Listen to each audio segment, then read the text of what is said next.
بعد سبايا وسمداني تا سلام فالله بندگران قریشی تا سلام قریشی. أعوذ بالله من الشيطان الرجيم. بسم الله الرحمن الرحيم. يا أيها النبي إذا طلقتم النساء فطلقوهن لعدتهن وأحصوا العدة واتقوا الله ربكم لا تخرجوهن من بيوتهن ولا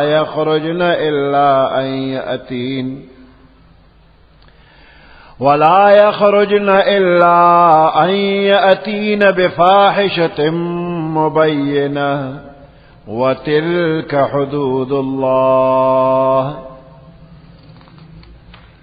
ومن يتعد حدود الله فقد ظلم نفسه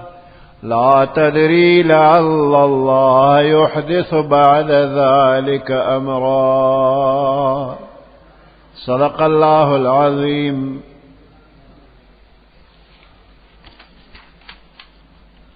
سورة الطلاق مدنية وهي 12 آية وفيها ركوعان. سورة الطلاق مدنی سورت تے مدینہ منورہ کے نازل شوی دی. 12 پکے آیاتون دی اور 2 رکوگانی دی.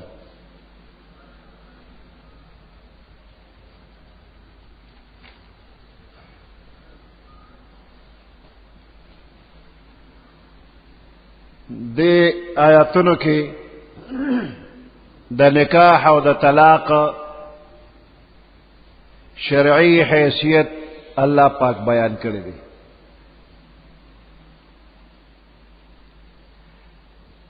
دا نکاح او طلاق پا ہر مذہب او ملت کے دا عام معاملات و خرید و فروخت پشانتے ندا کہ بائع و مشتری دوارا رضا شو سودا دیو کی دا سے ندا، بلکہ ہر مذہب کے خلق پدے باندے متفق دی کہ دی معاملے تا یو مذہبی تقدس حاصل لی. یواز معاملہ نا بلکہ دے کے عبادت حیثیت امشتا. نکاح کول یواز معاملہ ندا بلکہ دے کے ثواب امشتا او عبادت دے. اللہ چی دا تمام کائنات و خالق او مالک دے. دا انسان دا جذباتو دا سکون دا پارا یو پاکیزہ طریقہ دا نکاح اللہ روا کرے دا.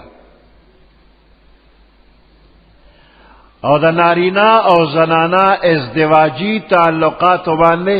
دا انسانیت بقا دا. پدی کے دا اولاد تربیت تے.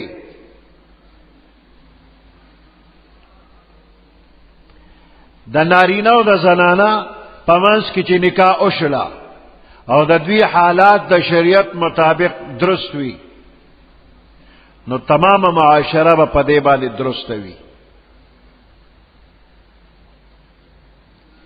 او که دا دوی حالات دا شریعت مطابق نوی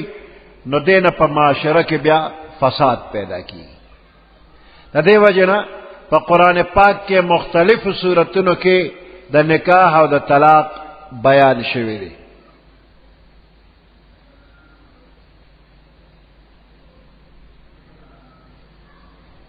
دا نارینا و زنانا ترمنزا چه کل نکاح اوشی نو دا طول عمر دا پارا دا دوی ورشتا جوڑا شلا او دا دنیا او دا دین معاملے دا دوی یوزے شلی او دا دے اثر بیا دا دوی نا پیدا کی دن کے بچوں باندے داغوی پا عمل او پا اخلاق باندے مرازی. دیو جنا د نکاح په معاملہ کې د اول نه تر اخره پورې په هر قدم باندې اسلام مونږ ته هدایات راکړي.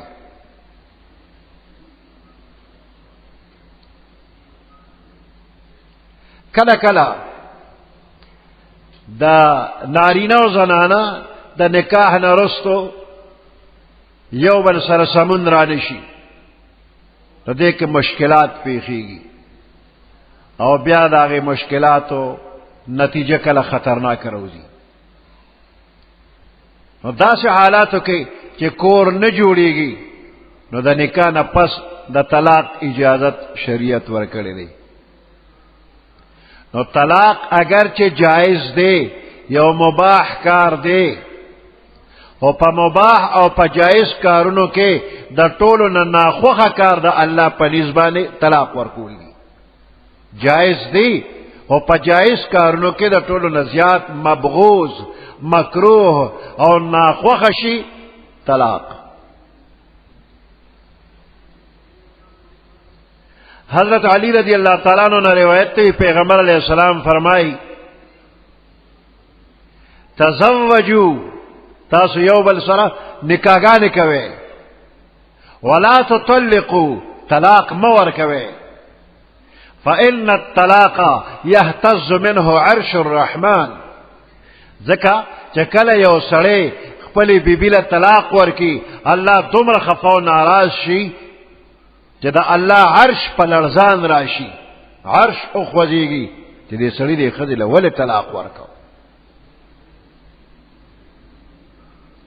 نو طلاق به د ډېر سخت مجبورۍ په وخت کې سړی ورکوي. ښځه بدکاره وي نو سړی یې نه خوښوي.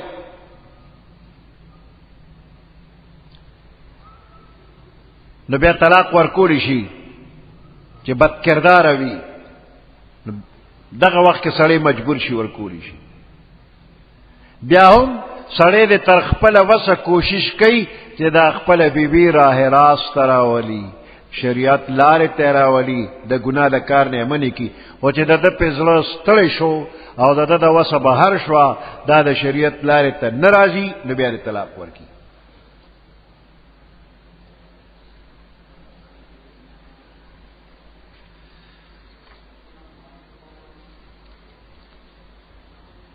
یا ایها النبی، اے پیغمبر علیہ السلام، خطاب اللہ پاک اوک پیغمبر علیہ السلام تا، خدا حکم امت تا دے، خطاب کی گی پیغمبر علیہ السلام تا، مخاطب پیغمبر علیہ السلام دے، خو حقیقت کے دا خطاب ټول امت تا دے. یعنی هر یو کس په دې امت کې د ضرورت په وخت کې د مجبورۍ په وخت کې ښځې ته طلاق ورکولو اراده وکړي نو دا طلاق به کله ورکوي؟ دا به د عدت په زمانه کې ورکوي. امام قرطبی رحمت الله علیه د هغې د بیان مطابق یا ایها النبی داسې ځایونو کې استعمالیږي چې حکم تمام امت ته وي او خاص پیغمبر علیہ السلام ته نه وي، او کله چې یو حکم او خطاب خاص پیغمبر علیہ السلام ته نو هلته یا ایها الرسول استعمالیږي.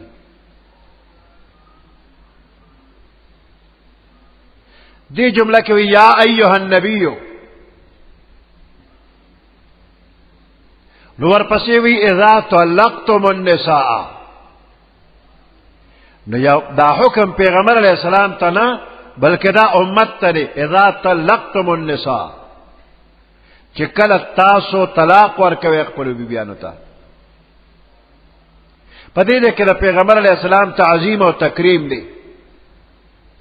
وسره دا خبره دې ته اشاره ده چې دا حکم پیغمبر علیه السلام دپاره مخصوص نه دی بلکې دا د عام امت دپاره دی. او بعض حضرات وی یا ایها النبی خطاب پیغمبر علیہ السلام ترے، خودی دے کہ قل للمؤمنین لفظ پٹ پروت دے، محذوف دے، اے پیغمبر علیہ السلام د خپل مؤمنانو مرګرو ته اوایا اذا طلقتم النساء چې کله تاسو طلاق ورکوي بیبیانو ته نو د قانون پابندیو کې فطلقوهن لعدتهن چې طلاق ورکوي نو دوی له طلاق ورکې په عدت کې دا لفظ د عدت د دې معنی شمار دی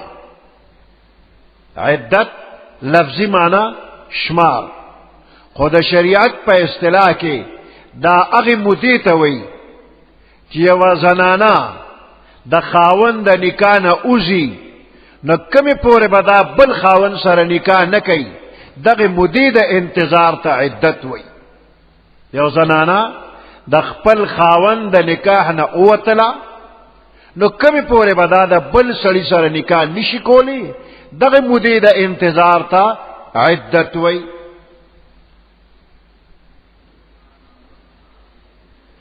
د خاوند د نکاح نه د وتلو دوه صورت دي یو دا چې خاوند وفات شو نو دا د خپل خاوند د نکاح نه وتا اوس به دا کمې پورې بل خاوند نشي کولی نو دغه مودې ته وایي عدت الوفات نو عدت الوفات د یو زنانه دا ده کچره دا زنانه حامله وه نو د ماشوم پیدا کېدو پورې د دې عدت دی اوس ماشوم که په لږه زمانه کې پیدا شو که ډېره زمانه کې پیدا شو خو چې کله ماشوم پیدا شو نو عدت ختم شو دا که بل خاوند سره نکاح کول غواړي کولی شي او که دا زنانه کونډه شوه او دا حامله نه ده نو عدت د دې 4 میاشتې او 10 ورځې دی که حیض راځي هم او که حیض نه راځي هم 4 میاشتې او 10 ورځې به دا کونډه ښځه بل خاوند نشي کولی دا عدت الوفات شو د حاملې او غیر حاملې جدا جدا حکم وشو او د خاوند د نکاح نه د وتلو دویم صورت هغه طلاق دی چې د خاوند طلاق ورکه خلع یې وکړله یا طلاق ورکه نو امام ابو حنیفه رحمت الله علیه فرمایي چې یوه زنانه چې د هغې ماهواري حیض راځي نو د دې عدت څومره دی چې طلاق ورکړی شو نو 3 ځله چې د دې حیض راشي د طلاق ورکولو نه پس نو دا بیا د بل خاوند سره نکاح کوي کولی شي او که حیض نه راته یا وړه ده یا زړه ده او حیض نه راته نو بیا د دې عدت د طلاق ورکولو نه وروسته 3 میاشتې دي او که چېرې دا زنانه چې خاوند طلاق ورکه دا حامله ده نو بیا لکه د عدت الوفات په شانتې د ماشوم پیدا کېدو پورې به انتظار وکړي چې ماشوم پیدا شو نو عدت ختم شو اوس که بل خاوند کوي نو کولی شي نو فطلقوهن لعدتهن نو لعدتهن لقبل عدتهن طلاق به کوم وخت کې بنده ورکوي که ضرورت پیښ شو نو په حالت د حیض کې به سړی ښځې له طلاق نه ورکوي دا ګناه ده په حالت د حیض کې طلاق دې نه ورکوي او دا حیضونه دا عدت شمیرل کېږي نو 3 حیضونه دا عدت دی نو دا عدت نه مخکې طهر ورته وایي چې عدت دا حیض نی راغلی نو دغه زمانہ دا طهر دی نو دا طهر په زمانہ کې دی عدت ورک دا طلاق ورکی نو حیضونه با چې راشي دا به د عدت زمانه شي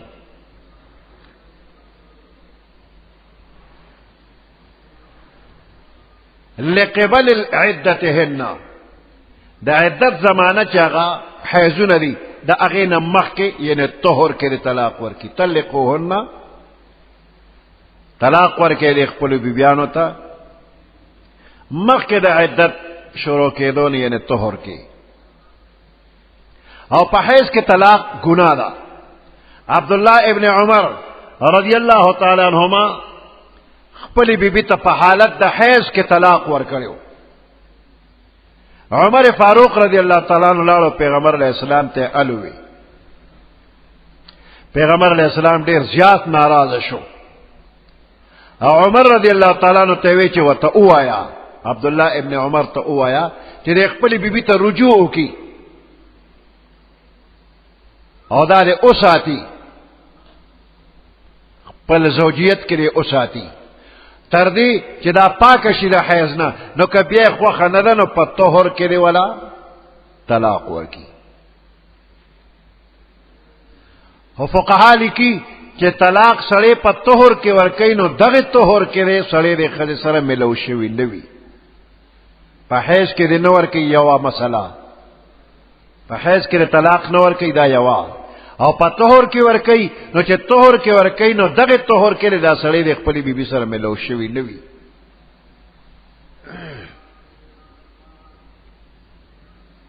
او د طهر په د اخر وخت کې دی طلاق ورکی چې دا عدت موده په اوږده نشي نو به هر حال په حالت د حیض کې طلاق کچاور کنو ګناهګار دی خو دا طلاق یې ګوري شوی دی دا دی نه وایي چې په حیض کې طلاق نه کیږي بعضې عوام دا وایي په حالت د حمل کې چې طلاق ورکي نو دا نه کیږي او په حیض کې چې طلاق ورکي نو دا نه کیږي نو دا دواړه خبرې غلطي دي طلاق وشو خو ګناهګار دی چې په حالت د حیض کې طلاق ورکي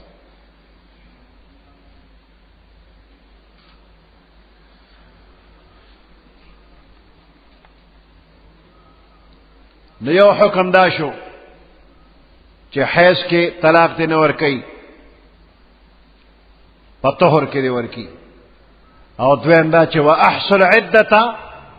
د عدت شمیر کوي تاسو یاداشي ساته حساب کتاب کوي اوس دا عدت دا شمیر کول د نارینه او زنانه دواړو ذمہواری ده خو دې ده کې صيغه د مذکر راغله واحصو اسلو تاسو شمار د عدت اوکي عام طور باندې احکام چې د نارینه او زنانه ترمنځ شریک وي ناغه کې صيغه د خطاب وي او مذکر وي زنانه پکې طبعا شامل وي داخلي وي په دې کې یو خاص حکمت ته هغه دا چې زنانه کمزور ده په دې غفلت راځي حساب کتاب کې به تیروزي نو سړو تاسو عدت او شمیره نور دواړه به شمیري خو خطاب چې سړی ته وشو نو پکې اشاره ده تر چې زنانه کې غفلت راځي حساب کتاب کې خطا کیږي نو تاسو حساب وکړئ د عدت په دې زمانه کې به دا ښځه د خاون په کور کې اوسېږي چې کم سړی ښځې له طلاق ورکه نو دا د عدت موده به د خاون په کور کې تیری یا یو ښځه کونډه شوله نو عدت الوفات به د خاون په کور کې تیری چې په کم کور کې د خاون سره دا اوسېده او مقه کور کې به د عدت تیری بل ځای نه تیری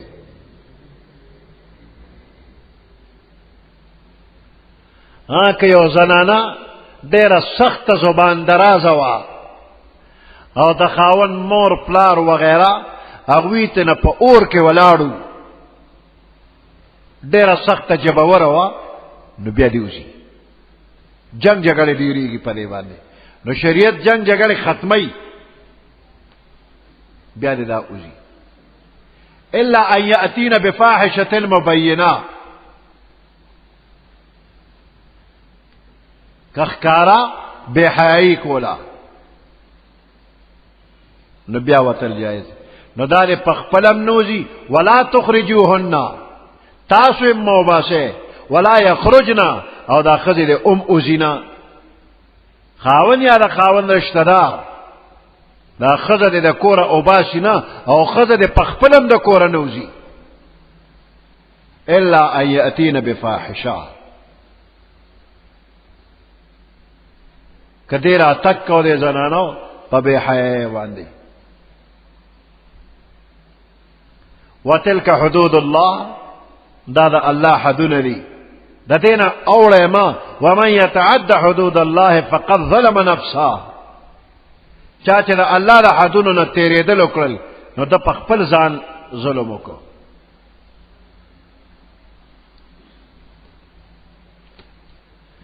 یا ایها النبی اے پیغمبر علیہ السلام دے مومنانو تو وَإِذَا طَلَّقْتُمُ النِّسَاءَ چې کله تاسو بیبیانو له طلاق ورکوئ فطلقوهن پس تاسو دی ته طلاق ورکې لعدتهن دا عدت د شروع کې دونه مخکې یعنی په زمانه د طهر کې طلاق ورکې او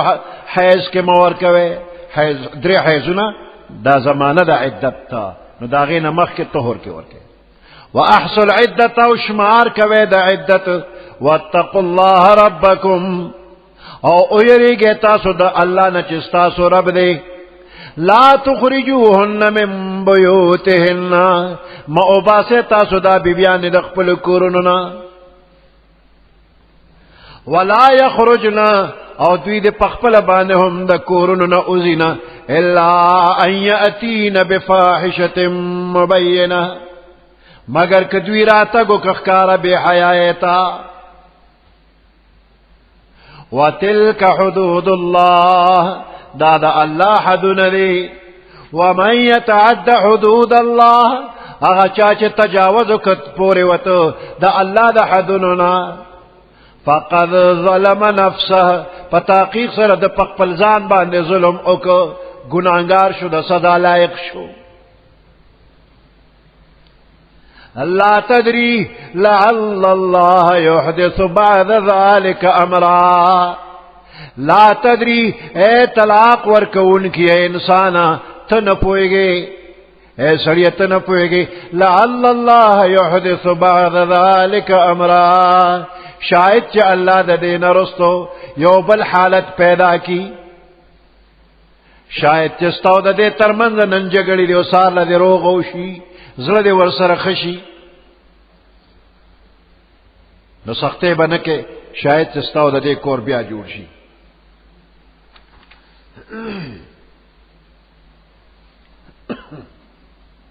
لا تدري لعل الله يحدث بعد ذلك امرا تپويګنا شاید چې الله پاک د دې غیظ او غضب نه رستو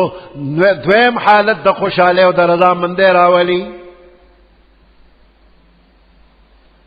سړی طلاق ورکو عدت لا تیر نه دی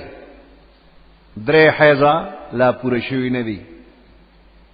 سړی سوچ کوي چې د دې ښځې خو ډېر خواږه ما خوړلي دي ما سره ښه ژوند تیر کړی دی لږ وخت کې تېنه غلطي شو ما ولا طلاق ورکړ اوس چې دا لاړه شي بل ځای ته بل به یا څوک کوي یا نه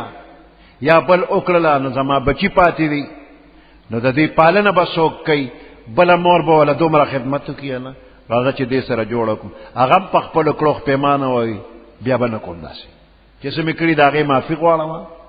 او د دې دواړو جوړه کېږي بیا دې راشي نکاح دې وکړي که یو طلاق یا دو طلاقو نو تجدید د نکاح به وشي په عدت کې دننه بغیر د تجدید د نکاح نه رجوع به وکړي نو د شریعت په حدودو کې اوسېږه او دا طلاق باین کوه ما دا تعلق بالکل مکټ کوه رجعی پرېږده نو په رجعی طلاق کې د عدت تیرېدو نه مخکې زړه نکاح په خپل حال پاتې کېدی شي او کنه باین شي نو د باین نه پس به بیا نوی نکاح تړي فَإِذَا بَلَغْنَ أَجَلَهُنَّ فَأَمْسِكُوهُنَّ بِمَعْرُوفٍ أَوْ فَارِقُوهُنَّ بِمَعْرُوفٍ فاذا بلغن اجلهن هر کله چې دوی ور قریب شي خپل نیټه تا اجلهن مراد تنا عدت ته فاذا بلغن اجلهن هر کله چې دوی ور قریب شي خپل نیټه ته عدت تا پورا کېدو ته قریب شي فامسكوهن پس اوساته دی بیبیانو لره بمعروف پنے کے طریقے رجوع ورتو کو پنے کے طریقے کور کے اوساتا او کنه د ساتل اراده دې نه کیږي او فارقوهن بمعروف یا جدا کې دوی لرا پنے کے طریقے سرا شاید چې د غم او د غصې هغه کیفیت ختم شي او نکاح کې ساتل غواړي نو فامسكوهن په نکاح کې اوساتا په سنت طریقه باندې او کنه ختمول غواړي نو په خه طریقه آزاد کا او رخصت کا عدت پورا شلو زیبا که په نکاح کې ساتل غواړي نو ام بمعروف او که رخصتول غواړي نو ام بمعروف قرآن دوالو زینو کې لفظ د معروف ویلې دي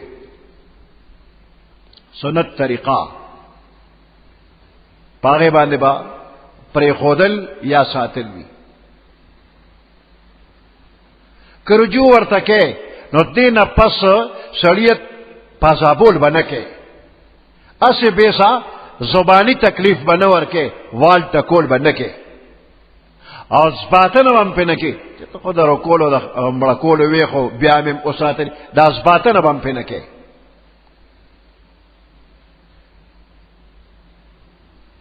او دا غینه چې کومه کمزوري کیږي نه بار بار باندې یادې د سره بیا تلخی پیدا کی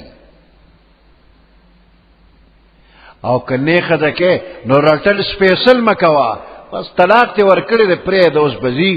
عدت ختم شو نو قبل دی ودیږي او کپلار کرا پاتې کیږي خپل خوخه ده دینه پس رټل سپیشل او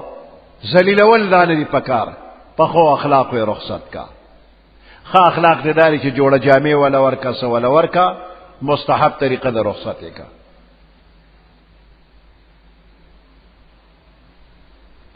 لعل الله يحدث بعد ذلك امرا د مجبوره په وجه بنده طلاق ورکړي دي حق د رجوع پاتې دي نو یو حکم دار چې طلاق بنده ورکړي نو یو طلاق دی ورکی واضح الفاظو کې یو طلاق دی ورکی او دې سره د غصې او د غضب نور الفاظ دې نه یو ځای کوي د کذب لار کرا رکشا خزمنه خزب دې نکم دا الفاظ مو وایا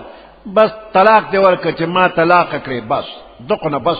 دی پسې د غصې او د غضب نور الفاظ هغه د دې طلاق رجعی نه طلاق باین جوړي او دا رشتہ فوراً کټ کړي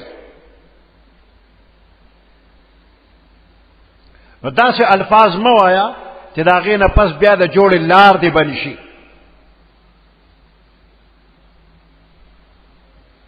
او درې طلاق مو ورکوا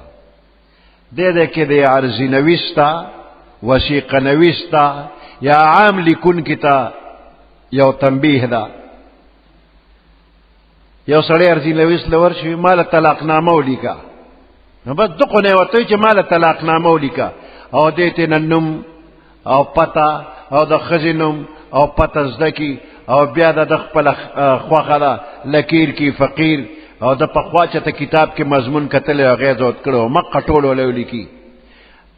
سړی وته ویلي مال طلاق نامه ولیکا د نه دی ویل چې دریو لیکا نو ارزي نویس وللی کی چې بسنګ ثلاثه طلاق دی دیا نو تا ته د دی ویل چې ما پدریو کانی طلاق ورک ارزي نویس ولی کی چې څنګه ثلاثه طلاق دی دیا میں نے اپنے اوپر حرام کیا دار تاغویلی چې دارا لولیکا او جدر چاہے نکاح کر لے میرا کوئی اعتراض نہیں ہو دیر طویلیو چې دا وته تلیکی نو دا الفاظ دی عرضی نویسان نه لیکي چې سړی وی طلاق نامه لیکي نو یو طلاق دی لیکي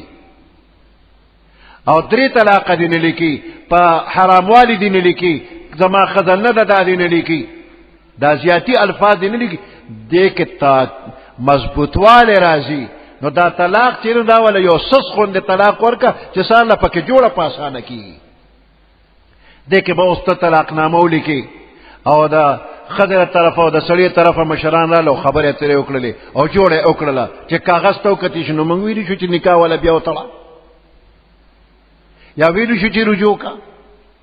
دې که خو بیا د دوی جوړه علی کیږي چې دا خزه به بل خاون سره نکاح کی هغه سره به وخت تیر کی اب طلاق ورکی دا غینه پس به عدت تیر کی نو بیا بدل راځي نو داش په ګو میاشتم پکې تیریږي او پر دې کور تمځي نو دې ته بیا پښتانه غاړه لګدي نو جوړه نه کیږي نو جوړه کېدا خدا ارزنویس د دې غلط لیکل د وجه جوړه او نشولا یا جوړه وکړه او همیشه په ګناه کې مبتلا دي نو هر ارزنویس چې لیکلی نو څنګه ثلاثه وغیرہ دا زیاتی الفاظ دي نه لیکي کني بیا کور نه جوړيږي درې طلاق ورکول سخته ګناه ده خو درې طلاق واقع کیږي دا له څوک نه وای چې په یو ځل درې طلاق ورکړنه دا یو دی په دې درې طلاق واقع کېدو باندې د ټول امت اتفاق دی چې په یو مجلس کې یو سړی خزل درې طلاق ورک دا درې دی د ټول امت په دې باندې اتفاق دی صرف اهل حدیث او اهل تشریع دا دو فرقی دوی وای چې نه دا یو دی او نو ټول امت په دې متفق دي صحابه کرام په دې اتفاق کړی دی چې درې طلاق په یو مجلس کې ورکړي دا بدري وي او بیا به جوړه د خځې د خاون علی کیږي چې حتی تنکح زوجا غیره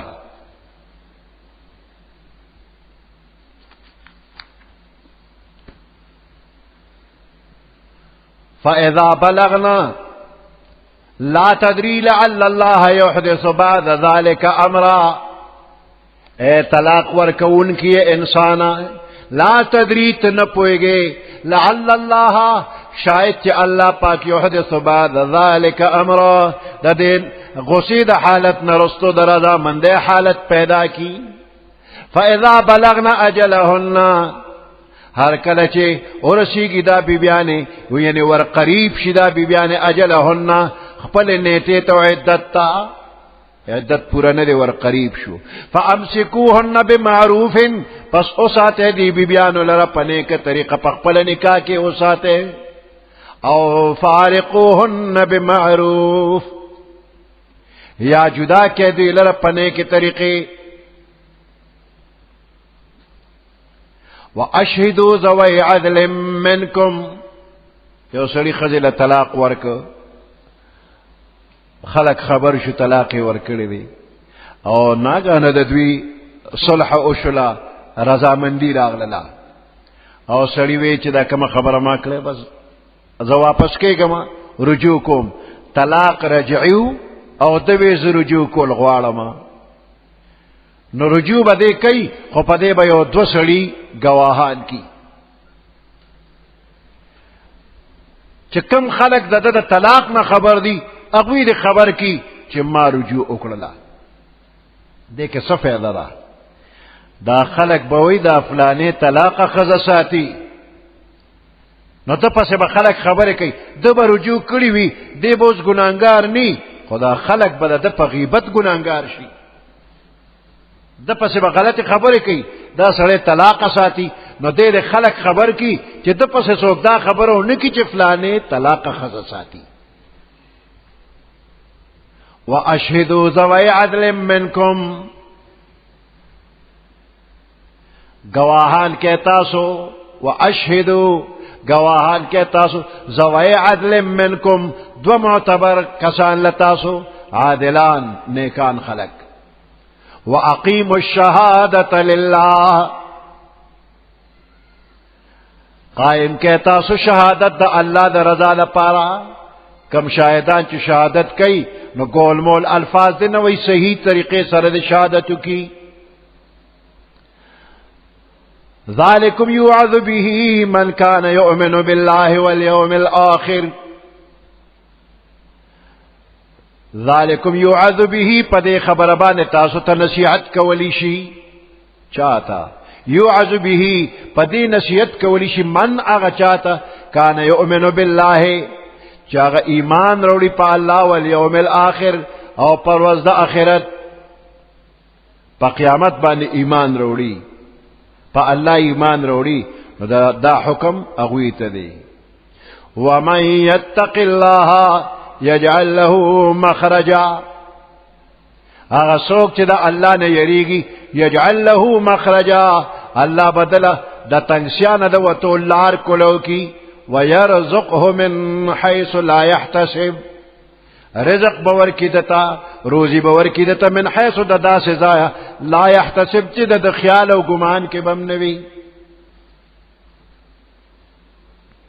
ومن يتوکل على الله هغه څوک چې توکل او باور په الله کوي فهو حسبه دا الله د دې لپاره کافی دی ومن يتق الله يجعل له مخرجا هغه څوک چې د الله نه اوریدو تقوا اختیار کړلا یجعل له مخرجا الله بدته مخرج د وتل لار کولو کی د مصیبت او د سخته د دنیا او د آخرت د سختونو د وتل لار بوته کولو کی ويرزقه د لبروزی ورکی من حيث لا يحتسب د داسې ځای چې د خیال او ګمان کې نوي ومن يتق الله هغه چا چې تقوا وکړه د الله نه اوریدل د ګناهونو نه ځان بچو نو د تقوا برکت د الله پاک خی د تمام مشکلاتونو د وتو لار بدر ته کولو شي د دنیا او د آخرت تمام مصیبتونو نه بچ شي او بلا روزی به الله درکی د داسې دینه روزی درکې چې ستا خیال او ګمان کې بم نوي تمام ضروریات به پوره شي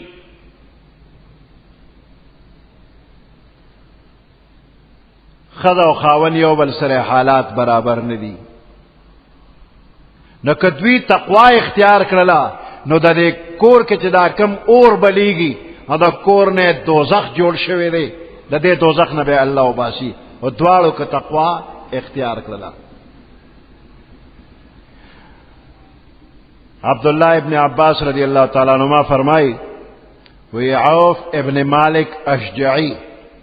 دیر پیغمبر علیہ السلام خدمت کے حاضر شو او توی چې زما زوی سالم دشمنانو نیولې دی او تختولې دی مور ډیره سخته پریشانه ده سو کما وی پیغمبر علیہ السلام تو فرمایل تو او دا الک مور دیر وای لا حول ولا قوة الا بالله لا حول ولا قوة الا بالله دی خځه خاون دواړو دا لا حول ولا قوة الا بالله ډیر وی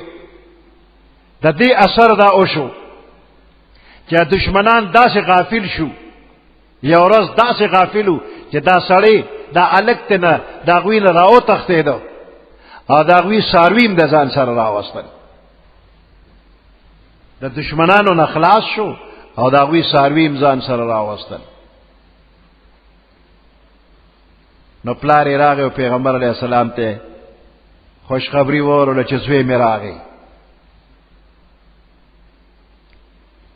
بعض روایتو کې دي چې دا سړی راغی پیغمبر علیہ السلام ته ډیر پریشانو نو ته د تقوا حکم ورک تقوا اختیار کا نو هم وته د تقوا ویلی دي هم وته وظیفه قول چې لا حول ولا قوه الا بالله وایا نو کچاته هر قسمه تکلیف او مصیبت پیښ شو او د دې تکلیف او مصیبت نه د بچ کېدلو وظیفه غواړي ناغه لا حول ولا قوه الا بالله وی مجدد الفسانی رحمت الله علیه فرمای چې د دنیا او د آخرت د مصیبتونو او ضررونو نه بچ کېدو د پاره او د خپل مقصد حاصلولو د پاره فائدې حاصلولو د پاره دا کلمه ډیره وایا دا یو مجرب عمل دی اوس ډیره وایا دا کثرت د دې مقدار څه دی وی 1500 ځله لا حول ولا قوه الا بالله وایا او سلزله مخکې او سلزله رستو ته درود وایا بیا دعا کوا چې کومه دعا دې وکړه ان شاء الله قبليږي با ومن يتوکل علی الله فهو حسبه، چې په الله باندې څوک توکل او باور کوي الله د دې لپاره کافی دی. نو که چا په الله توکل وکړ وی دله به خدای داسې روزي ورکوي لکه دا مارغان چې څه کاروبار نه کوي خو هر وخت ماړی. دقسې به ته توکل په الله وکړه، هر وخت به موړی او تمام ضروریات به دې پوره وي.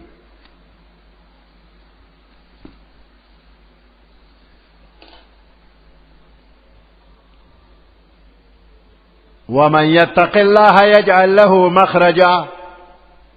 هغه څوک چې تقوا یې وکړه د الله نه ویرېد الله به وګرځي د ده دپاره د وتلو لار، د مصیبت نه د وتلو لار. ويرزقه من حيث لا يحتسب، روزي به ورکړي دته د داسې طرفه لا يحتسب چې د خیال او ګمان کې نه وي. ومن يتوکل علی الله، هغه چا چې توکل او باور وکړه په الله فهو حسبه، الله د ده دپاره کافي دی. ان الله بالغ امره، په تحقیق سره الله پاک رسیدون کې خپل کار ته، یعنی پوره کون کې د خپل کار دی. قد جعل الله لكل شيء قدرا، په تحقیق سره الله ګرځولې دی د هر یو څیز د پاره یو اندازه. سبحان ربك رب العزة عما يصفون وسلام على المرسلين والحمد لله رب العالمين. اللهم ربنا آتنا في الدنيا حسنة وفي الآخرة حسنة وقنا عذاب النار وادخلنا الجنة مع الأبرار يا عزيز يا غفار برحمتك يا أرحم الراحمين.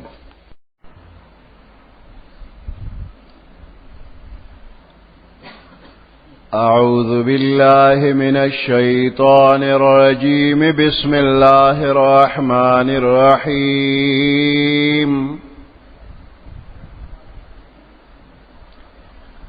واللائي يئسن من المحيض من نسائكم إن ارتبتم فعدتهن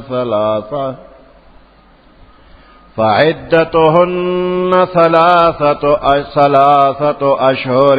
واللائي لم يحضن وأولاة الأحمال أجلهن أن يضعن حملهن ومن يتق الله يجعل له من أمره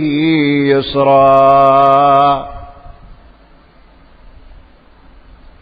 ذلك أمر الله أنزله إليكم ومن يتق الله يكفر عنه سيئاته ويعظم له أجرا. صدق الله العظيم.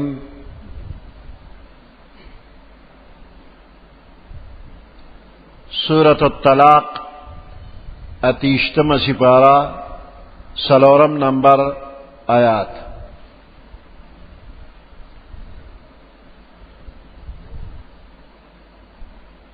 واللائي يئسن من المحيض من نسائكم،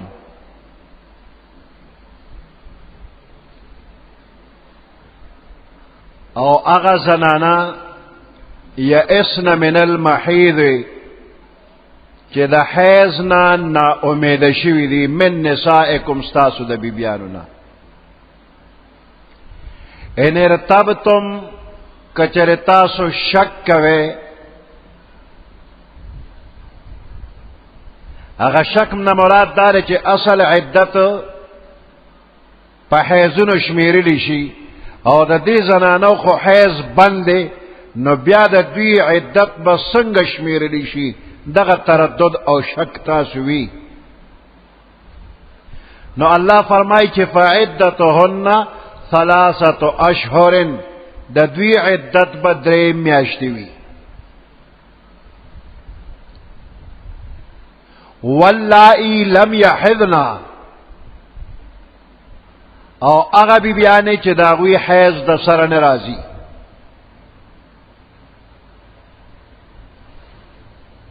نو د هغوی عدت به هم 3 میاشتې وي. عدت طلاق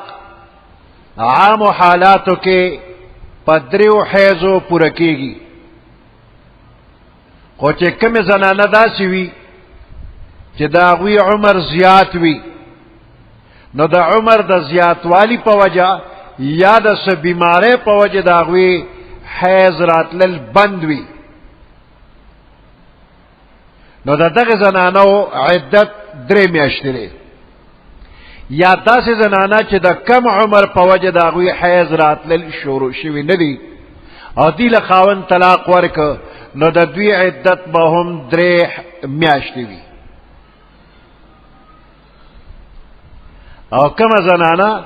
چې خاوند ورله طلاق ورکه او د هغې حمل وي، نو د هغې عدت د ماشوم پیدا کېدل به وي.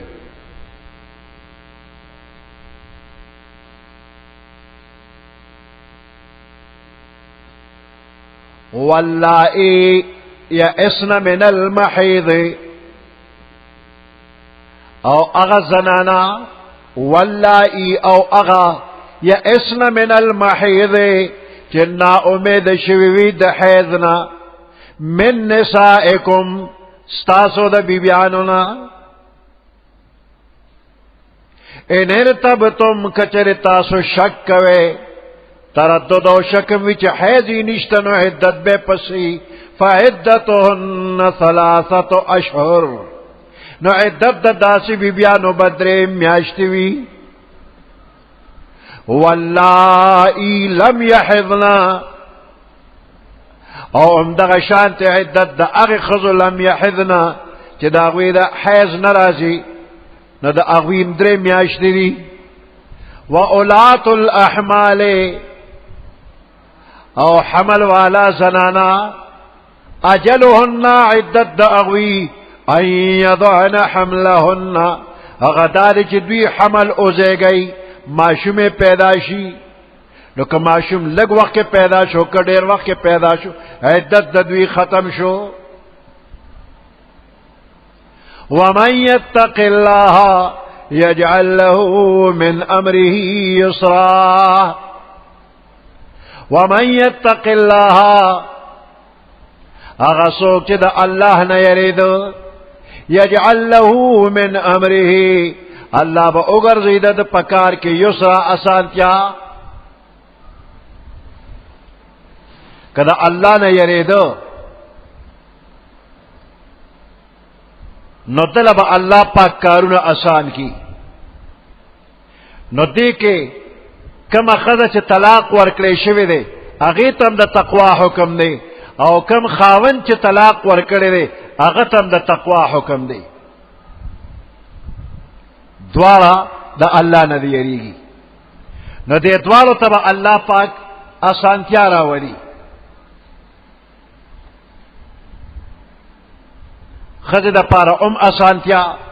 او سڑی دا پارا پا دنیا کے ہم او پا آخرت کے ہم. زنانہ دا پارا اللہ پاکی او بہترین انتظام ببلعو کی دا دے سڑی نخوا دے سڑی دا پارا دا دے خزنا خزا اللہ پاک باور کی، خو کا تقوی پکیوا دا دنیا و دا آخرت نور خیر و برکت باوتا حاصل شی. او یوازی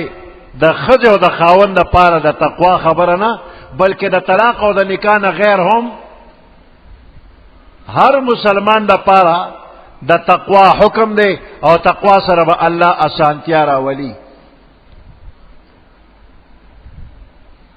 یسر با اللہ ورکی.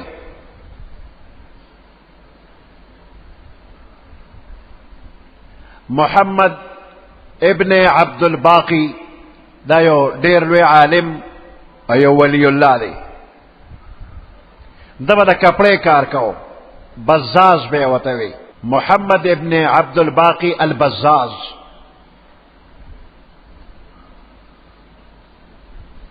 دیکھ پلا واقعہ بیانی ویزا مکہ مکرمہ کی اوما اتفاقا یو رز دا سے پیخ شلا کہ دا خوراک کا درک را سر بالکل نہ لگے دا حیث دولت نو دلو کی دلا سر دیر کمزور شما او پدا سے حال کے حرم شریف تطلم و دق وقت کے مخې ته یو بټوه راغلله، په لاره کې یو بټوه مې بیا مونده چې مې راوچته کړه. دا بټوه د ریخمو جوړله او د بټوې خوله په کوم مزي تړلې ده، دغه مزي د ریخمو دی. وی بټوه مې راپورته کړله. نو مکه کې چې زما د اوسېدو کم د کرای کور دی، هلته مې یوړله، کلو مې کړله. نو په هغې کې یو ډېر قیمتي هار دی، قیمتي لالونه پکې لګېدلي دي، یو لوی مزیدار هار پکې دی. داسې قیمتي هار ما په خپله زندګۍ کې چېرته لیدلی نه و. وی خپل کور کې مې دا هار کېښوده. د کوره واپس چې راووتمه، مخې له یو سړی راغی چې هغه په زوره اعلان کوي، په لاس کې رومال دی، پکې سغوټه دي، او په زوره اعلان کوي چې زما بټوه روکه شوې ده، په هغې کې د قیمتي لالونو یو هار دی، او که چا د هغې ماله پته راکړه دا 1500 دیناره د سرو زرو روپۍ د اشرفۍ، دا 1500 اشرفۍ به ولې زه انعام کې ورکم، او که زما د هار پته ماته چوقوله. مشر سړی و. وی ما ورته آواز وکړ. وی چې مې آواز ورکړ نو ماله راغی. وی ما خپل کور ته بوته. وی ما ورته چې ته وایې چې بټوه روکه شوې ده، څنګه بټوه ده، څه نښه پته راته وښیه. وی هغه راته پوره حال بیان که چې د ریخمو د کپړې ده، او د هغې مزې هم د ریخمو دی، او په هغې کې هار دی، او هغه هار کې قیمتي لالونه دي. وی نښه پته چې هغه ویله چې څنګه هغه ویلي و، دغې بټوه کې عمقه شانتې شی پروت و. وی ما هغه بټوه او قیمتي هار دغې مشر له ورکړ. وی زمې شکریا ادا کړله، او د وعدې مطابق 1500 اشرفۍ وی دی ماله راکړلې. وی دغه وخت کې زه خپل ضمیر ملامته کړمه چې دا خو ستا یو ذمواري ده چې پردې شي ته ومونده، راواغه دی غشته، شریعت پته لازمه کړې چې ته به کوشش کوې چې مالک ته ورسوه. زر دله خدای مالک په لاس درکړه، نو مالک ته دې ورکړه، په دې به ته عوض اخلې. ما ورته وی چې سړیه زه دا اشرفۍ نشم اغشتی. ما ورته واپس کولې، او هغه ډېر اصرار کو چې نه خامخا واخلې. ډېر زیات بحث زما او د هغه ترمنځ شو، خو ما پې اشرفۍ واپس کړلې، او سړی مجبورن دقسې لاړه. خپل هار یې واغشته او اشرفۍ یې یوړلې. وی دغه وخت کې زما حالت انتهایی نازک و، ډېره غریبي مې وه، لږه تنده به راباندې تېرېدله، خو ما هار ته م زړه کلک که، او هغه 1500 اشرفو ته مې م زړه کلک که، وامې نغشتې. دې نه پس سموده زه په مکه کې ومه، د حج افعال وغیره مې پوره شو، او بیا سموده پس د مکې مکرمې نه خپلې علاقې ته تلم. بحري جهاز کې را روان ومه، ناګانه په سمندر کې یو طوفان راغی، او هغه طوفان کې زمنګ بحري جهاز ټوټې ټوټې شو، او چې څومره مسافر په هغې کې ناستو ټول ډوب شو، او یو تخته باندې زه پاتې شم. د جهاز په تخته پاتې شم، او د هوا چپو، د سمندر چپو، د سمندر غاړې ته یو جزیرې ته یوړم.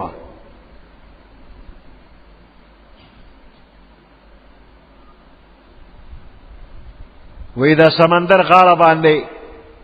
چې زه د تختې نه کوشم، او اوچ ځمکې ته ور ووړېدم، کمزور یومه، لږې تندې وهلې ومه، داسې مخامخ یو آبادي راغلله،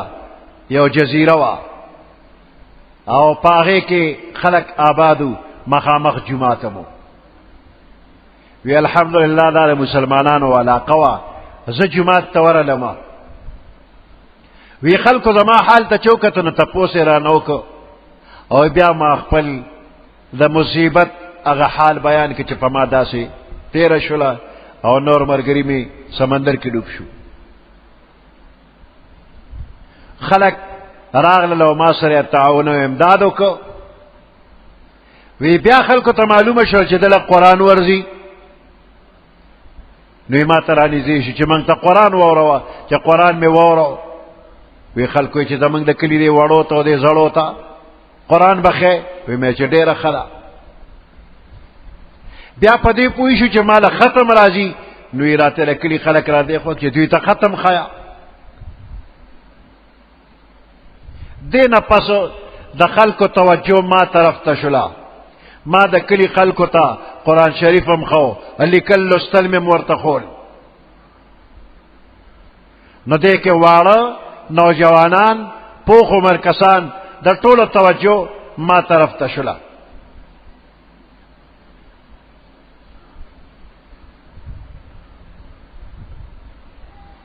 کافی مالی امداد ما سره کو، او زما په حالاتو کې د خلکو دلچسپیم پیدا شوله،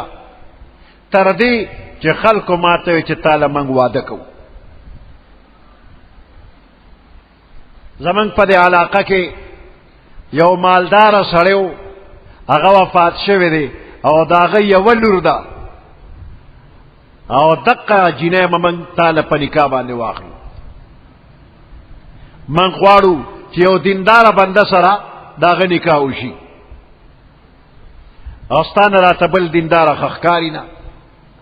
وی ما ډېر انکار وکړ، خو زه خلکو مجبور کړم، او ما دپاره نکاح وکړې شوله. وی زه چې خپل کور ته لاړلم، ناوې سره زما ملاقات وشو. وی د هغې په غاړه باندې هغه قیمتي هار و کوم چې ما په مکه کې مونتی و، د ناوې په غاړه باندې هغه قیمتي هار ما ولیدو.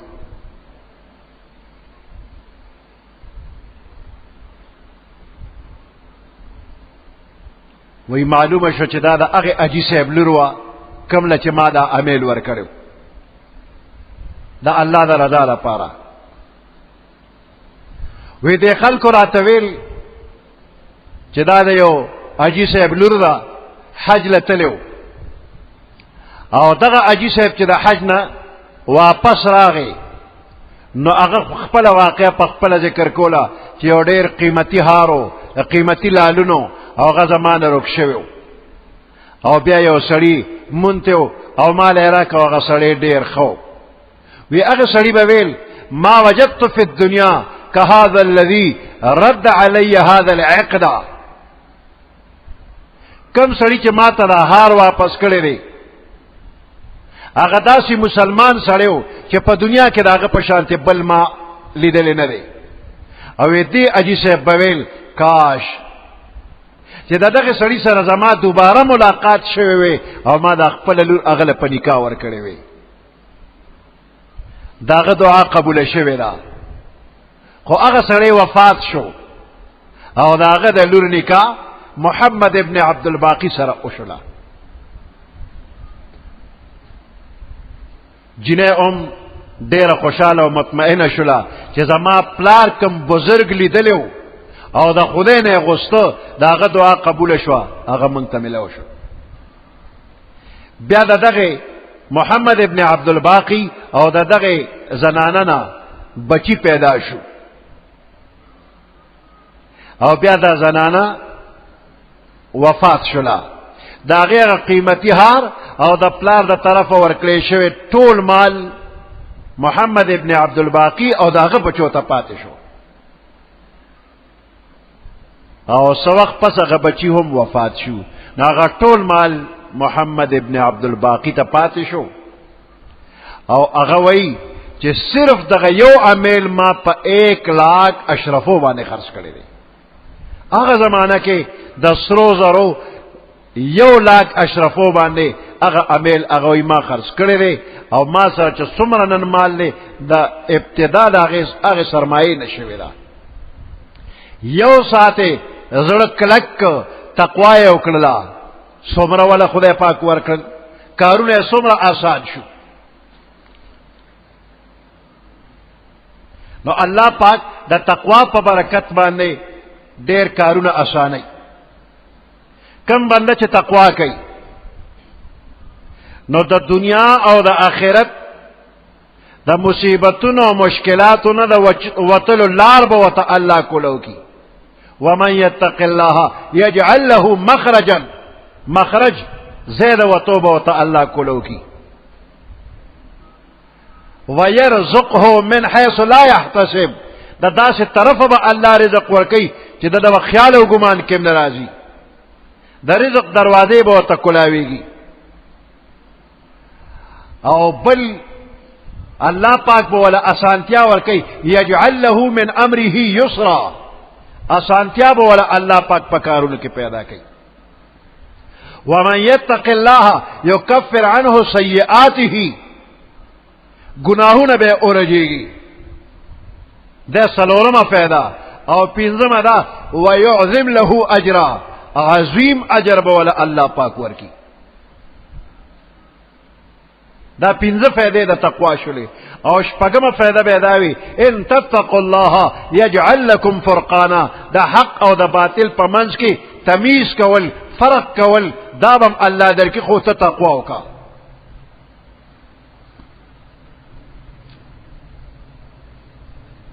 ومن يتق الله يجعل له من امره يسرا، هغه څوک چې د الله نه ویریږي يجعل له من امره يسرا، الله به وګرځي د لپاره د پکار کې اسانتیا. ذلك امر الله، دا د الله حکم دی. انزله الیکم، چې الله تاسو ته نازل کړی دی. ومن يتق الله، هغه څوک چې د الله نه ویریږي یکفر عنه سیئاته، الله به د ګناهونو اورجي. ويعظم له اجرا، او ډیر لوی اجر او ثواب به الله ورکی. اسکنوهن من حيث سکنتم من وجدکم، د طلاق مسله بیا ذکر کیږي چې یو سړی خپل بیبي ته طلاق ورکړی دی. نو د طلاق ورکولو نه پس هم د عدت په زمانه کې دا سړی به د خپل بیبي ته سکنا ورکي، د اوسېدو ځای به ورکي، مکان به ورکي چې دا پکې اوسېږي. نو چې کله مکان ورکي د اوسېدو دپاره، سکنا ورکي، نو دې سره به نفقه هم ورکي. ځکه ښځه د دې خاوند په کور کې بنده ده چې د ده دپاره بنده ده، نو خرچه په ده به راځي. کور به م ورکي، نو خوراک بم ورکی، نو جامع بم ورکی. روٹی کپڑا مکان د عدت په زمانہ کې په خاون لازم ده. څومره به ورکی؟ من وجدکم، د وس مناسب. کور به څنګه ورکی، خوراک سکاک به څنګه ورکی، د وس مناسب. من حيث سکنتم من وجدکم. اسکنوهن، او سویدی بیبیانو لرا. من حیث سکنتم،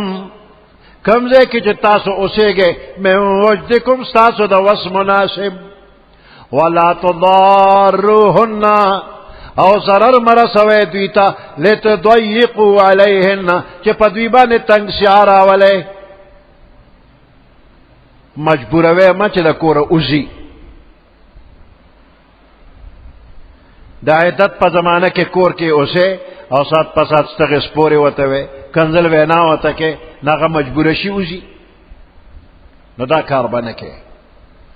وان كن اولات حمل فانفقوا عليهن، کچری ودا بیبیان حمل داري. وان كن اولات حمل،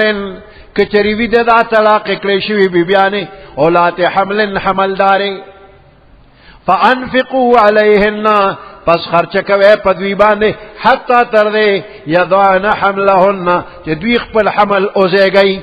ماشوم پیدا کېدو پورې. کله داسې کېږي چې سړی طلاق ورکي، په سبا ماشوم پیدا شي، عدت لنډ شو. او کله داسې وشي چې سړی طلاق ورک، د هغې نه 9 میاشتې پس ماشوم پیدا شي.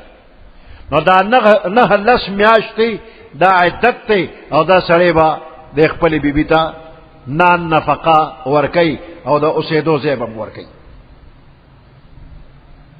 او چې کله ماشوم پیدا شو، نو د دې سړي او د ده د ښځې ترمنځ هغه نکاحي تعلق مکمل کټ شو. اوس دا ښځه پردی ده او دا سړی پردی دی. اوس د ماشوم د پیو مسله ده، نو دا ماشوم د دې خاوند دی. نو که دا ښځه ولا مفت ساتي ډېره ښه ده، او که وایي مفت یې ولا نه ساتم ماله به د دې اجرت راکې، نو خاوند به دې ښځې ته د ماشوم ساتلو اجرت ورکوي، تنخوا به ورکوي. اوس په دې اجرت کې دا ښځه دې ضد نه کوي چې خامخا دومره پیسې به راکې. سړی وي زما د وسه دونه نه کېږي، او نو بل څوک شته دی نه، او دا وایي چې نه خامخا به دومره پیسې راکې. سړی دې ضد نه کوي چې داسې کم مقداریات کې که په دې ساتې وساته که نیم نه به یې ساتې، پتا یې نه ساتم، نو داسې به نه کوي. نو دواړه دې ضد نه کوي. فَإِنْ أَرْضَعْنَ لَكُمْ پس که چېرې دا بیبیانې پی ورکوي ماشوم ته ستاسو دپاره، فآتوهن اجورهن نو پس ورکوي دې بیبیانو ته هغه اجرت او بدله د دوی. کله چې ښځه د خاوند په نکاح کې وي نو د بچي د پیو او د ساتنې د خاوند نه هېڅ هم نشي غوستی. دا د دې ذمواري د خپل بچی به په خپله ساتي. خو چې نکاح کې وي او چې کله په عدت کې وي نو بیا هم حکمن نکاح کې ده، نو د بچي د ساتنې به څه غواړي نه. خو چې عدت ختم شو نو د هغې نه پس سړی پردی ښځه پردی، اوس اجرت غوستی شي.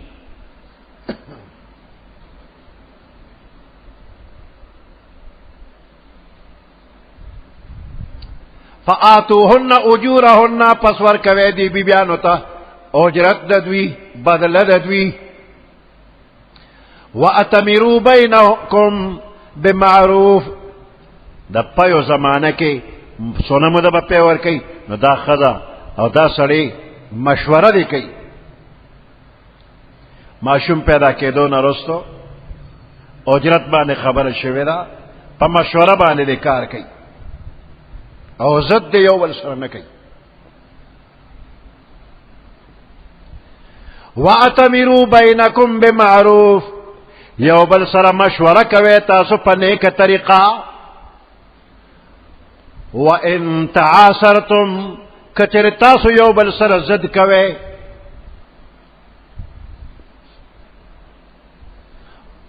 فَسَتُرْضِعُ لَهُ أُخْرَى پس زر چې بله مور بدله پی ورکی، دې ماشوم له به پی بله ورکی.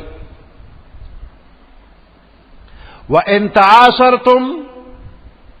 مشوره باندې کار اونه شو، ښځې له خاوند اجرت هم ورکوي، وی په اجرت یې هم دله نه ساتم.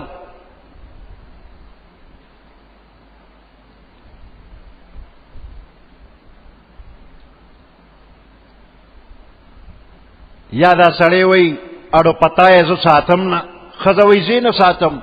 سړی ورته وی پتا یې نه ساتم. نو دې ځای کې دا ضد دوی نه کوي،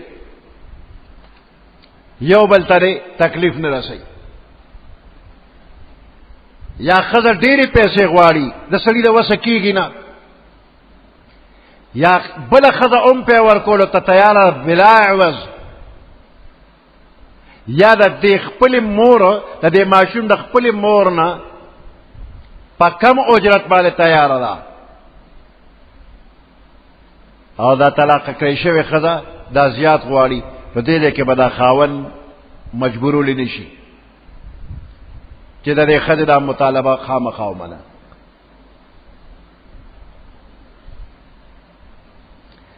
نو په سړي به هم ظلم نه کېږي، په ښځه به هم ظلم نه کېږي، دې ماشوم باندې به هم ظلم نه کېږي.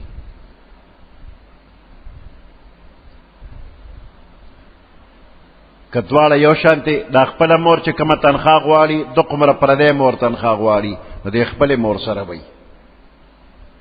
سړی به ضد نه کوي چې په دې پردی یې ساتم. د خپلې مور شفقت که په ضد ده هم د پردی نه به ښه وي.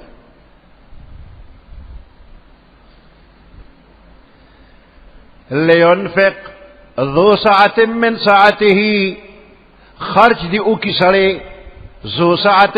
وسوالا من سعته د خپل وس مناسب چې مالدار دی هغه د خپل وس مناسب خرچ کوي په عدت کې په دې خزه باندې هم د عدت نه رستو په دې ماشوم باندې هم ومن قدر علیه رزقه هغه څوک چې رزق یې تنگ کړی شو غریب دی فلینفق مما آتاه الله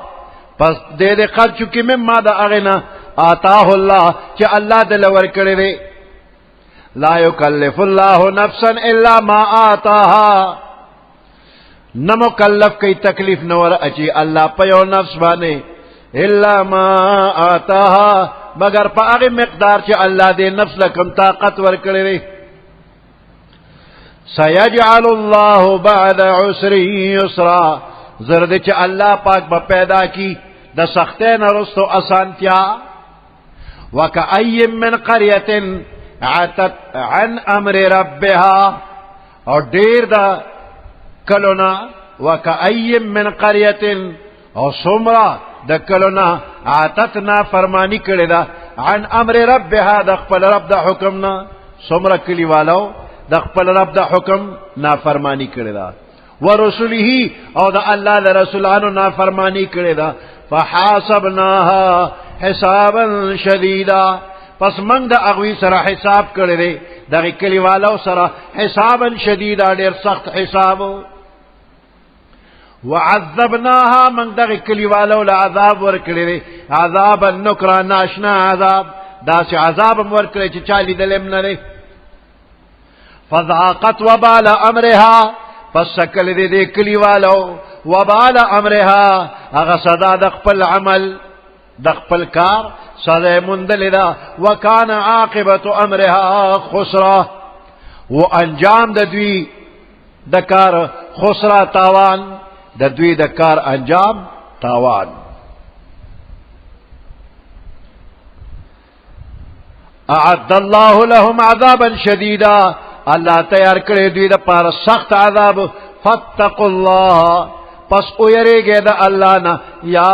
اولی الالباب اے خاوندانو دا عقل الذین آمنوا اغا خلق چی ایمانے روڑے قد انزل اللہ قد انزل اللہ پتاقی سر اللہ نازل کردے الیکم تاستا ذکر نصیحت ذکر مراد قرآن یا دا ذکر مراد ذاکر محمد الرسول اللہ صلی اللہ علیہ وسلم رسولا چدا اللہ رسول یتلو علیکم آیات اللہ چا غلو لی پتاسو آیاتنا دا اللہ مبینات واضح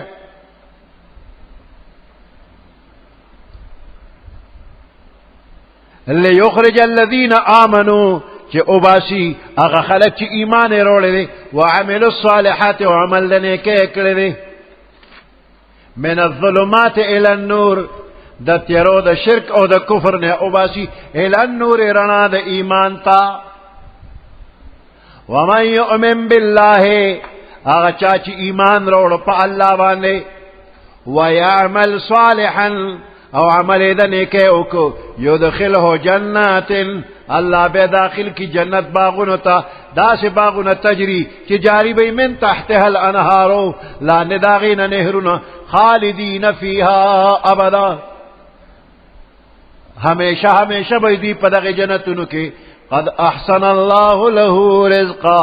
پتاقیق سر اللہ خشتکڑی ردوی دا پار روزی اللہ الذی